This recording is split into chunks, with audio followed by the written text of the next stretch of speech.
In 1974, the first tabletop role-playing game was created. Since then, people from all around have gathered to play. Join me as we talk with RPG enthusiasts while they share their best, worst, and favorite moments. This is You Had to Be There.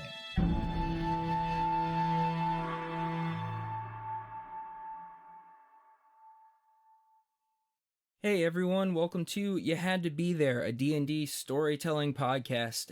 If you're the first time joining us, my name is Tom DeSillis. I am the host of this show, where we talk with like-minded people about Dungeons and Dragons. My guest today is a really cool fellow comedian, such as myself, that we met on a show, and she's also a voice actor. So give it up for Katrina Reese, everybody. Give it up for her. What's up, Katrina? Hey Tom, thanks for having me on your podcast. Yeah, absolutely. So I guess my first kind of question for you is, being like a comedian and a voice actor, do you find that have you played like D&D at any point in time where like you felt like it helped you with your character as like a comedian? Oh yeah, definitely. Yeah, any type of situation where I've been playing a game and I get to be a character. Yeah. It's you know what? It can be easier to be funnier.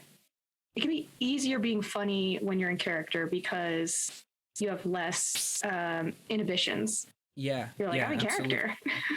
No, and I've seen your act, and I can definitely see that you have like a very big character personality to you. Thank you. Yeah. I also think that is probably your first impression of me is probably very like, okay, you're having a rough day. We all have those rough days. Yeah, no big deal. I just like run into the venue, like it happens to everybody. So when did you start playing like tabletop role playing games? Or you also mentioned that you used to like LARP. Like, when did nerdiness become really part of your thing? Ooh, that's like a really good question, because sometimes it's like nerd imposter syndrome, or it's like, am I nerdy enough, or have I never been nerdy, or so it's hard to say, honestly. So, and the reason why I say that is because I have two brothers. One of them is closer to me in age. He's like a year and a half younger than me. And he is someone that is very big into games, like video games, board games, any kind of. He brought me LARPing with his wife. That was crazy fun. So, tabletop games, though, talking about D&D, I want to say that it was like maybe 2 years, actually. Maybe less than that. You're fairly fresh in the game then. Yeah, like I'm definitely not a D&D expert. My friend, who is also a voiceover actor, wanted to start working on his dungeon master skills, game master skills, and made his own game. And actually, two friends who are voiceover actors asked me if I wanted to start learning how to play D&D, because it is really great for voiceover acting, actually. Tons of people do it for practice and for improv practice. And it's like, I guess I've only played with actors. So right now for D&D, I don't have any active campaign going on because actors can be dramatic with each other. But how long did you do like a full length campaign though? We were working on it. I want to say we were like 3 months in. Okay. And then we got like a quarter of the map. Gotcha. Oh, so was this like a homebrew world then that they were working in, or was it like I think it was, he took a map and made his own lore about it. Okay. He just used the map. And that was really fun though, because never knew what to expect. And he adapted the story to us too, because some people were like, oh, I want to do more adventurous things. I want to do more dangerous things. And but I mean, that's any good. No, that's awesome. I agree. Like, I've never done voice acting, but I like D&D because I really like to try and think I'm a voice actor, even though I'm probably not very good at it, but I still just try anyway, because it's so fun to me to just like, screw it. So you don't like do any little character changes or accent changes? I mean, in D&D I do, and a little bit on stage I've done it before, but like I've never, I don't have time like to now. I don't know. I always thought it'd be cool to be a voice actor, but I was like, you know what? It's probably like anything else where if you don't put in a time and work and effort all the time, it's just going to be like something, another thing that I'd be like slightly good at, but not really great at it. I don't consider myself really great at anything. But it kind of reminded me like what you said before on how like you say like you're not, sometimes you feel like you're not like nerdy enough or you want to be, but like, I don't know. I feel that way sometimes too, because like, I have like one or two things that I'm like obsessed with, like D&D right now, but like I've dabbled in all types of nerd culture, but I'm not like, so like I've watched a little bit of like this, or I've did some LARPing. So like I do feel bad that way sometimes, because I'll mention like I'm a nerd and I'll be like, yeah, like I like Star Wars. And then like I always meet that Star Wars person who's like insanely way more into Star Wars than I am. Oh, you I'm know like, everything. But I really do love Star Wars, so it's like I don't think it's, who cares? I don't know. That's what I say to that. Like, screw them. If they're like, you're not nerdy, and like, I don't know. I've got little bits of everything, and I feel like I don't know. I don't have time to fully immerse myself in everything. So I'm much interested. Stuff. Yeah, it's too much. It's a lot of stuff. I feel like. Okay, so how would you define nerd? I don't know, it's hard. There's different types. I mean, there's like, I feel like being a nerd is mostly like, what are you obsessed with? Like I'm sure there are like gun nerds out there that I'm like, you know, oh, is that the something MR5 carbine, something, whatever. I mean, that's nerdy. That's nerdy. Car nerds, like car guys are nerds, yo. Like they don't realize it. Expertise. Yeah, exactly. Like if you're like obsessed with something, like you're a car nerd, or you're you know. I would say mine then would be, my nerdiness is really rooted in comedy and psychology. Psychology. So you're a psychology nerd. Yeah. Do you ever... And I would say I bring that to all of my games. Yeah. No, I definitely am. I guess I would consider myself an observational nerd. I'm always just like watching people and like overanalyzing whatever they're doing. I feel bad most of the time because like if you're in the room with me, I'm like looking at you and I'm taking in what you're doing and trying to figure you out.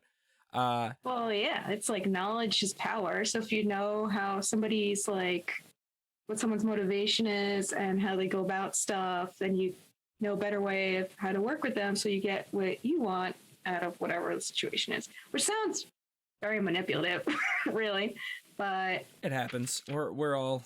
It's a game. If it's a game, then fair game. So when you finally joined up with these actors, playing actually with the psychology thing, playing D&D with them, do you feel like you see the psychology in it? Like, what did you see? Did you view them like, oh, you would play that character because you're this type of person? I feel that people either tend to go with a character that they very much identify with, like, oh, this is who I am. Makes me feel more comfortable, like being this character rather than being myself in the real world. And that's where I feel like people who feel more comfortable playing a character, it's like, oh, that's because that's really you, but you're afraid of being like that. And in this world, so readily accepted, but maybe you aren't, maybe you don't, maybe you hide a lot of that in your interactions with other people. I mean, I know like I do, or I used to, either that or it's like, oh, I wonder what it'd feel like to be the complete opposite of what I am. Yeah. No, I 100% agree. I think that's what drew me to the game after my first time playing, when I was like, man, it's so nice to just not have to be me, like, and be someone else. And they'll have like characters sometimes where I'm like, oh my god, this character's just like me, and it's awful. But I agree, like it's fun. I think like I get obsessed too because I have so many. There's so many. If I could live like 1,000 years, I would do literally everything. Like I'm just that type where I'm like, I wish I could do this. I wish I could do that. I'm like, damn it, I only have one life. Like it's too. But like when I get to play that game, I could be like, oh, I could be really smart this time around. I could be really dumb and like, but really strong if I want to. And like, you know, and it's just kind of fun to be able to kind of make up your own person and maybe it reflects. Right. Did your first character, what did you play as your first time? I played a druid. Nice. And it was, I remember I could talk to animals. I was like a healer. I tend to go with lawful good alignment in general. Really, truly good. Okay. That's a tough one. I have trouble like being other kinds of alignments. Oh, really? Yeah. I mean, I will encourage you. It is fun to just make a party full of shitheads every once in a while. Like it is hilariously, yeah. But I think that most, like I started out and we were like, my guy's more a little chaotic, but like I feel like your first campaign, you're like, we're gonna be the good guys, and then like after you play for a while, you're like, I'm tired of being a good guy. I want to steal something from someone. But all right, cool. So what race did you like play? Oh my gosh, race. Tell me what the races are, and I will. Like elf or halfling? I was an elf. You're an elf, yeah. I was. Also good. I was an elf first, or a half elf, and then I was I think it was a halfling, and then I was an elf. Oh, okay. Okay, so you played a couple different characters. Halfling druid, yeah. Halfling druid. That's my favorite. You could re-roll those nat ones. That's the best. Yeah. Yeah, it's the best thing. I played like a halfling for my first character, and then like I made like a third character that was a halfling, and then I stopped playing halflings for a while. I'm like, I can't always play a halfling, but then I get so mad when I roll a 1. I'm like, I just would have just done if I wasn't a freaking half. I was just a halfling again. I think I like it because I'm biracial too, so it's like halfling and halfling, half elves. Actually, yeah, it makes sense.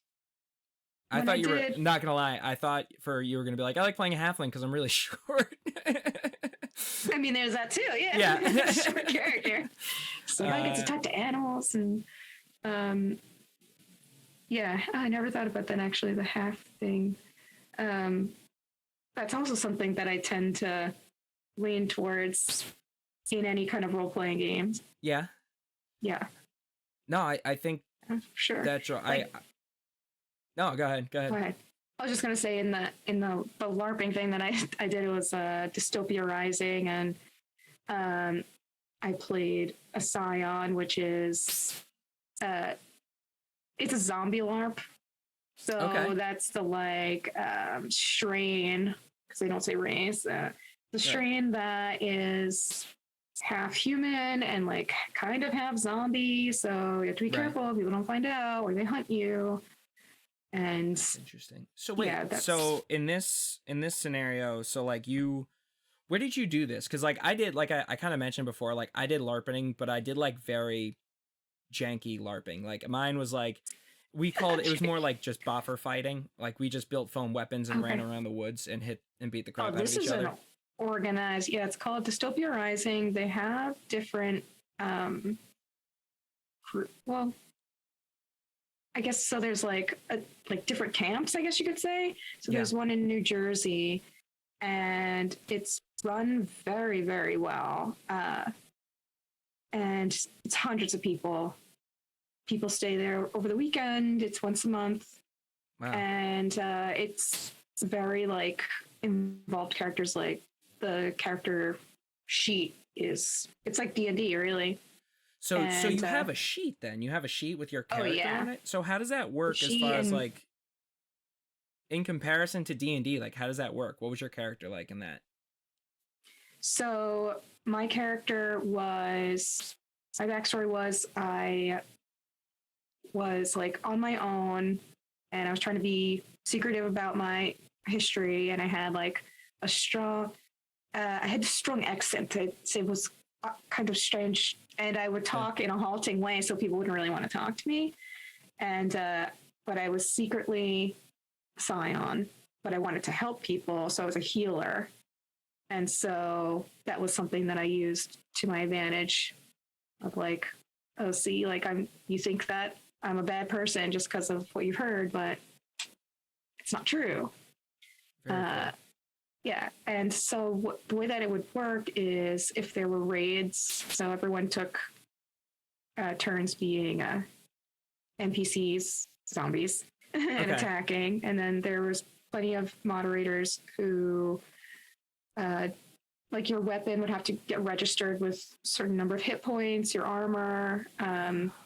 Yeah. And so at the end of whatever battle, you would have to like be verified by the moderators about what happened. And if you were following the rules, then you get penalized but people were good with like playing by the rules and making sure that they're not doing spells or whatever that they don't even have listed on their sheets. So like, how does it work though? So like, I understood like, all right, so you get hit with something and like that's it, but like how do you cast, because we didn't do spells and stuff. I built like a bow out of a PVC pipe and I just like cut off the tips of like arrowheads and like put foam at the end, so it was harmless. But like for like if you're LARPing and like how does a spell, like do you have to call it out and then like it does something? Yeah, you call it out.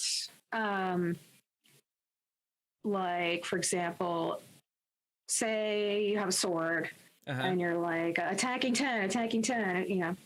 Okay. And then healing also. So there's a lot of math. Oh man, that sounds so crazy. You have to kind of know what's my number? I just got hit 5 times with a sword that's 10 and my health is only 40, so I'm bleeding out. So then you have to like count. Then you have to be like, it's different commands, I guess, like that you say what's going on. So it's like you're bleeding out on the ground. Oh my God. And like if a zombie's eating you,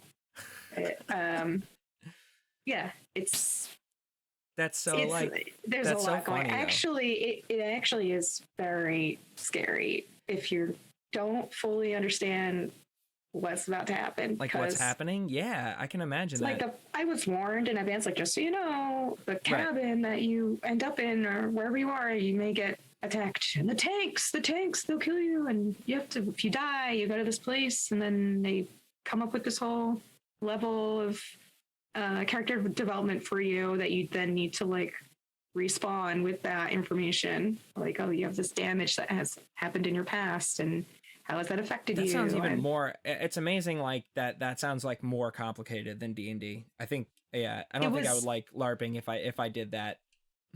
It wasn't like you're dead.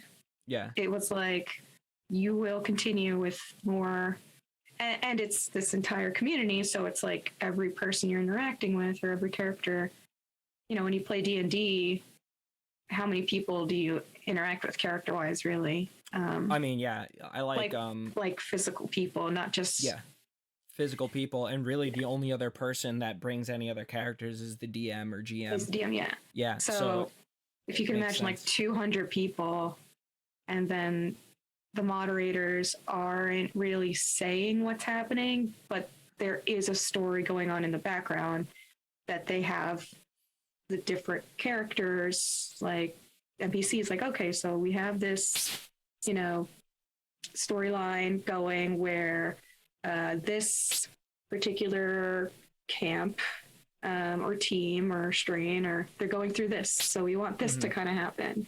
So do this. You're a bunch of witches. And so it's like interesting for everybody because they're all building the story together. No, that definitely sounds cool. I just the math like on the spot would drive me nuts because it takes me a while like playing even just regular D&D like to just like sit there and calculate stuff. So I heard, so you seem to have a knack, like, so are you do you always kind of feel like you want to be a healer? Is that like part of your, now I'm gonna psychoanalyze you because like you're like I was a healer and now I'm a healer. I mean, I definitely am that kind of person where I don't like to hurt people. I like to like spread information and knowledge and connect people. I like to question stigma, and I like to get people to be nicer without even realizing it. I don't know if that makes sense. No, that makes sense. I think So that's cool. That actually, now even hearing that more and more, I'm like, yeah, Druid definitely sounds like up your alley because it's all wisdom based and like, very cool. Do you so you had a second character then too? You said. I had another character that I want to say was like an elf character that I don't think I even really got to play with the character. Oh, were you working on it? Okay. But I worked on it, and there was going to be another campaign, and then it just never happened. Yeah. I did play. Have you ever played Delta Green? No. What's that? Is that another system? Like another dice game? It's a tabletop game. You would need like a dice. Right. Okay. But I played with, I want to say it was like 5-6 other people and a GM last summer, like through Discord. Okay. So it was basically like federal agents from different agencies. So like CIA, whatever, FBI, working together on this special team called Delta Green, which you weren't allowed to say Delta Green. Okay. And it's very, what's the word? Who's the guy that wrote the Spaghetti Monster thing? Spaghetti Monster? Yeah. Dang it. There's a word for what I want to say. A creepypasta? No, it's this dystopian future. Okay. Spaghetti. It is. Oh, it's all good. Dang it! Sorry. So what? I'll remember at the end. I'll be like, oh. That's fine. So it's like a dystopian world, and like, what do you play? Is it more like survival based then? It's like a mystery. Okay. But you do have like a player sheet, like skill checks and stuff, right? Skill checks. Yeah. And it was like about aliens. Actually, the particular story that we played. That's cool. So it's like, oh, you're in this town. This weird stuff's happening. Investigate. And so how do you prevent like it from getting worse?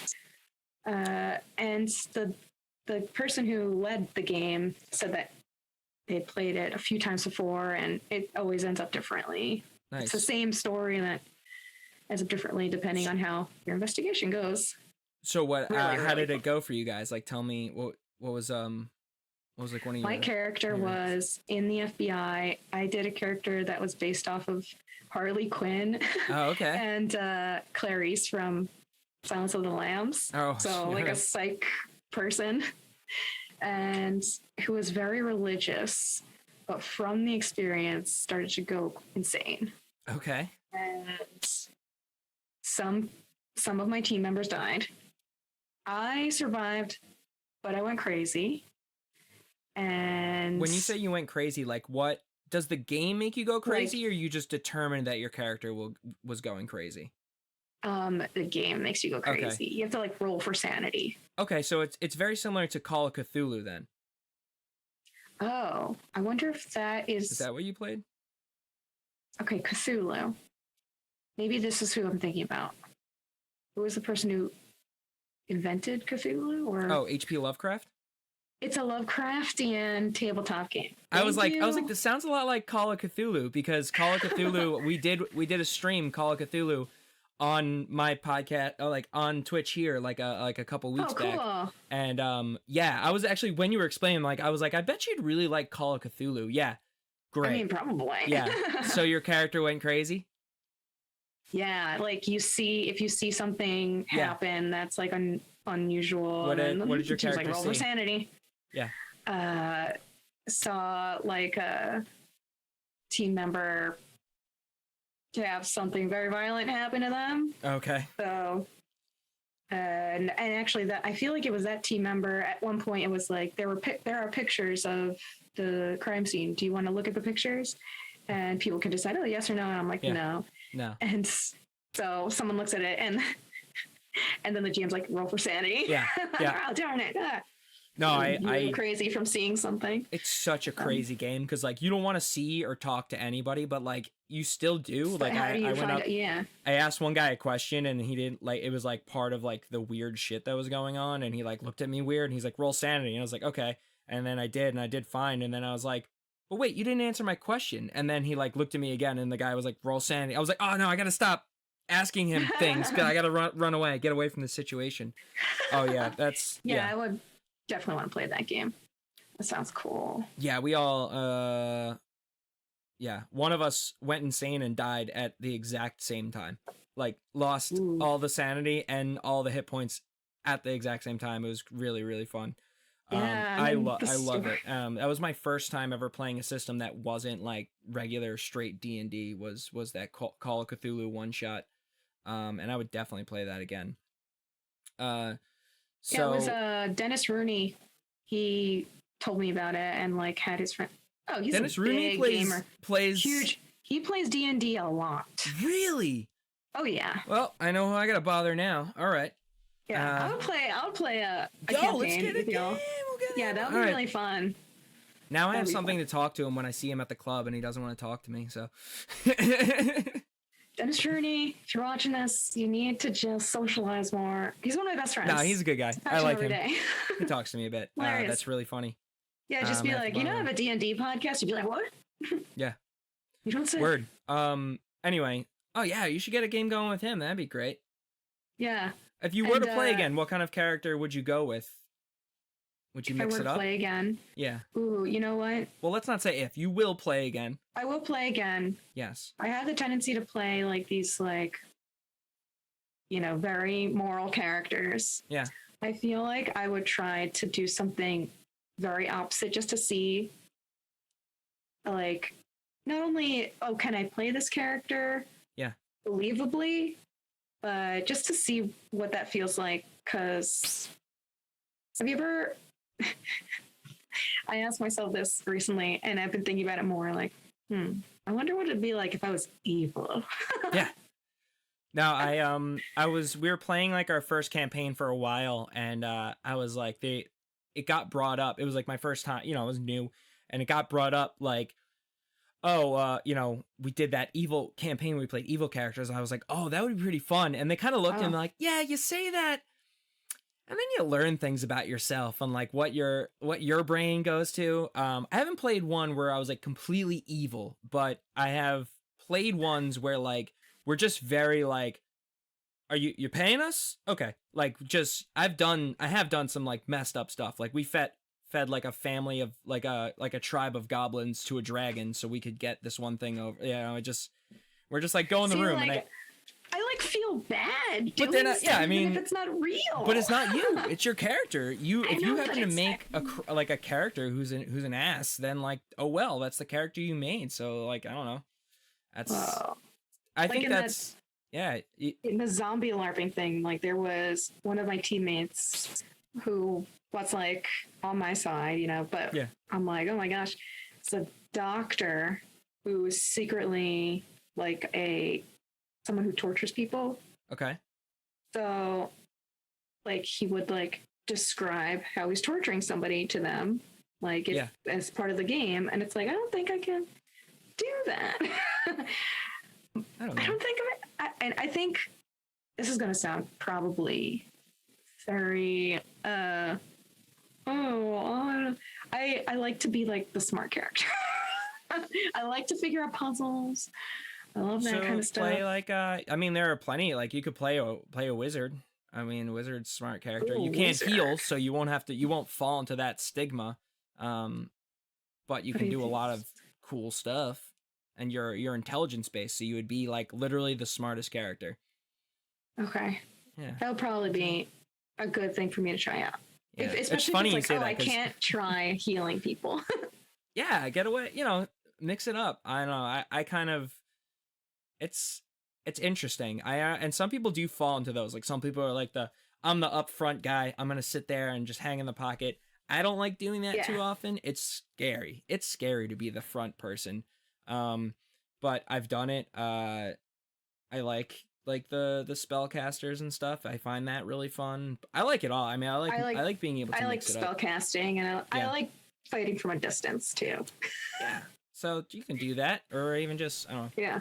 There's so many options. That's what's fun about it. But I think I'm gonna challenge you. I think next time you make a character, you should make it not like you. You make it smart, but maybe like a little crazy. You know, make like a necromancer. Yeah. I mean, I am a little crazy though. Necromancers are fun because you'd be like a little wild. You know, you're like really smart but really crazy, or something like that. You know, and a little wild. That one's fun. I guess it's like also because when I get into character, I like get very into character, right? Yeah. So that might also be a reason why I, for a long time, I'm like, I don't know if I want to try to be this person because, oh, what if I become this? I mean, yeah, I don't know. I haven't experienced that. I don't know how that like method. It's like a method actor, but you know, what? I That do sounds kind like a of horror like movie. Yeah, I mean, sometimes I've felt. I mean, like out of I'll like do something and I'm like, oh, this is awful, but this is what. I laugh usually. I laugh when I have a character that does something really like messed up because it's just like, I don't know. It's the way it is. I like when just like fun, clever things happen. Yeah, well, that's good. You might like a charisma-based character then too. I think I had a lot of charisma in my halfling one too. I remember there was a family of griffins. Okay. That we were learning how to fly them. Okay. And then the town got attacked by these ice giants who like ran on water and stuff like that. And nothing that we did was doing anything. So we took the griffin eggs and we happened to have a bag of holding and just like dumped all the griffin eggs in there. Escaped on a griffin. And then it was like, oh, so we have these eggs. Whenever we want to hatch them, we have them. And I could talk to animals. So they would listen to me. I like that. You like just being able to talk to I get to command a bunch of animals. Nice. Bunch of, yeah. What was, so in that campaign, what was like your favorite, some of your favorite things that happened when you were playing? Oh my gosh, one of my favorite things that happened, which isn't even like, I don't like battles that much, you know, it's, but there was this tavern / casino. Okay. And by this point we had done so many battles. It's just like, let's just take a break. So it was like, we went to a casino and there was like different things that would happen. There's like shady characters and someone's like, oh, what's happening over here? There's like a fight club going on. There's so you could actually gamble and win stuff. And then there was another room. The DM put like mini games in there and stuff too. Yeah, there was mini games and it was that's really so cute fun. and fun. Oh, that's so like, funny. Oh, what I am I gonna get? when you get to do that. One person went into this room and it was like, I guess there was this mushroom trip would go on. Okay. But if you weren't in the room, then you weren't allowed to know what happened in the room. So then the person would like interact with other people and it's like, what's going on?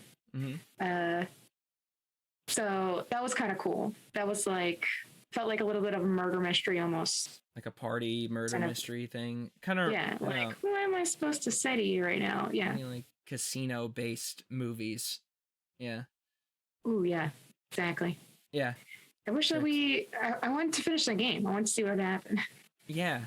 Yeah, it stinks. It stinks like when like we were playing our main campaign for a while and then people get busy. But I think what you need to find a group, because like I've been like, I got lucky because like I have a group that almost no matter what, like on Mondays, like after this, we're playing. And if someone doesn't show up, like you have something to look forward to. Or someone doesn't show up, our DM or one of us, like never really me, because I only can DM like very sparingly because I don't know, it's too much for me. But like someone will have something to run. Yeah. Either like it's a quick one shot or whatever, or sometimes someone's going to be like, I can't make it for the next month. And then we just play like a mini story through that. So I think that's like the goal. Yeah, DMing's kind of tough. I've done it before. I could do it. I don't understand how y'all do it. It's so many things to keep track of. The longer I listen, I'm a listener. So I listen to a lot of like campaign podcasts, and then I also just like played so much, and I pay attention. So I'm like, okay, I never read the book. Like I don't read the books, but I listened and I watched, and that's how I learn. That's the type of learner I am. So most people when they get that book and they read it like cover to cover back and forth, I don't do that. Right. I've never done that. I didn't do that either. My friend told me to try watching this like YouTube like series, like animated series about the stories. Which animated series? Yeah, it was like it was based on the I'm gonna have to ask them and I'll send it to you, but yeah. And it's like, oh, this is a way to learn a lot of information without even trying. Almost YouTube and Google is your friend. I've done all of my learning. I learned how to do this by Googling and YouTubing. I had no idea what I was doing. I bought a computer. Why do we have schools anymore? I had a microphone and I was like, what do I need? Oh, I need this and this. What else do I need? And next thing you know, I don't know. Yeah. I didn't go to school for media or anything. No one does that now. Like, I mean, people do it, but this is technically voice acting.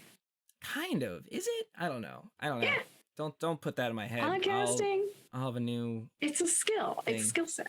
I'll send you I tried a small little voice in the Call of Cthulhu one shot. When that gets released, I'll send it to you. I'm like, how was it? I love doing I love doing voices. I do it on stage, and I do that in all my games. I played I think my first game. Now I'm thinking, it might have been just before 2 years ago. Actually, now I'm thinking about it, because it was a D&D game. Okay. It was one day. I want to say it was like 4 or 5 hours. Yeah. And we were all penguins. Oh, tell me about that. Yeah. I love it. We were all penguins on this ship. Okay. And it was like we could choose all the other like attributes or whatever, but you're all penguins and gonna go exploring. Okay. And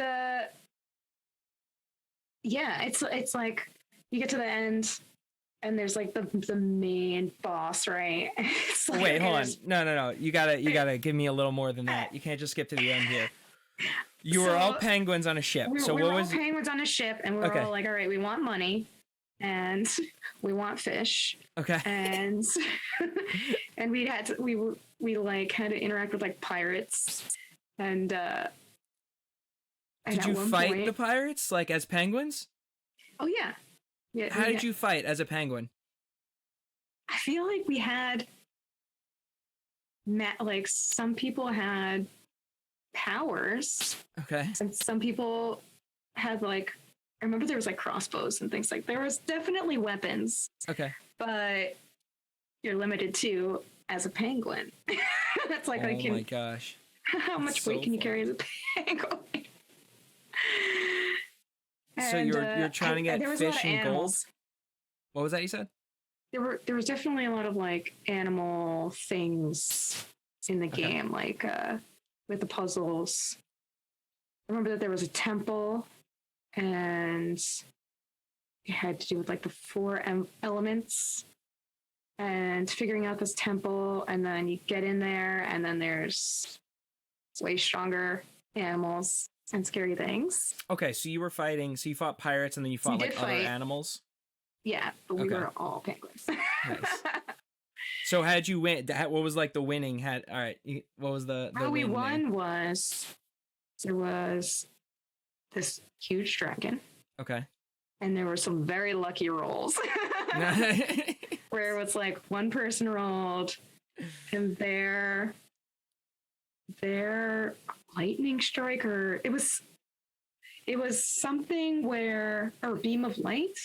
What did your penguin have? What was your penguin? I feel like mine was like a wizard penguin. Now I'm thinking about wizard penguin, nice. and it was like somebody got the dragon to like be frozen in place, and then one of them hit him with one thing, and then there was like a roll that just happened to be like extremely like, okay, good, this is gonna work out for us, because if it was any other way, it would be a problem. Nobody died. All right. Nobody died, but there was some close calls. That's so funny though. I wish that I remembered all the details for this, because yeah, it's a lot. They're so fun. So someone just ran it and just like homebrewed this like penguin campaign? Yes, somebody who had never been like a DM before was like, I want to do this. It's going to be a little silly. I want to see how it goes. We went to, I think it was in Brooklyn, it was like a coffee shop / game place. Mm-hmm. So you go there, you pay, I don't know, $15 for an hour altogether, and you order a coffee, you just play at the table. Got it. And I've seen, yeah, there's some shops. I had nothing. I had no dice. I had nothing. Hey, sometimes that works, you know. You just get thrown to the wolves, and that's how it goes. And sometimes.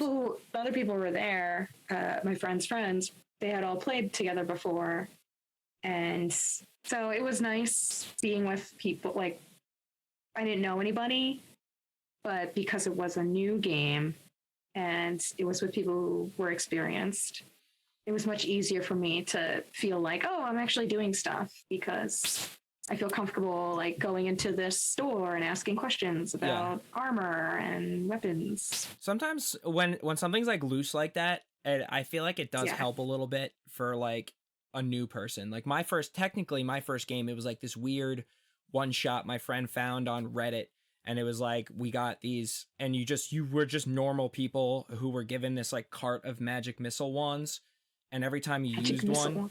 Yeah, like, so every time you use one, though, it had, like, a negative effect, and he'd roll on, like, a table of, like, 5,000, and something horrible would happen to your character. So, like, we were just dying left and right, and then we'd just, like, die, and then we'd find someone on the road and be like, hey, what are you doing? Like, we have to test these wands, but if we finish testing them and we don't die, like, we get so much money. And they were like, sure, I'm in. And then, like, we were just, so we all did end up dying, because, like, but, like, my friend's skin, like, he's like, your skin turns inside out. And we're like, oh my god, jeez. Like, yeah, it was really weird stuff. My one friend, like, he had one said, the next, like, 3 gallons of water you touch will turn into nitroglycerin. And then he used another wand, and then another one said, the next time you see water, you want to jump in it and swim upstream.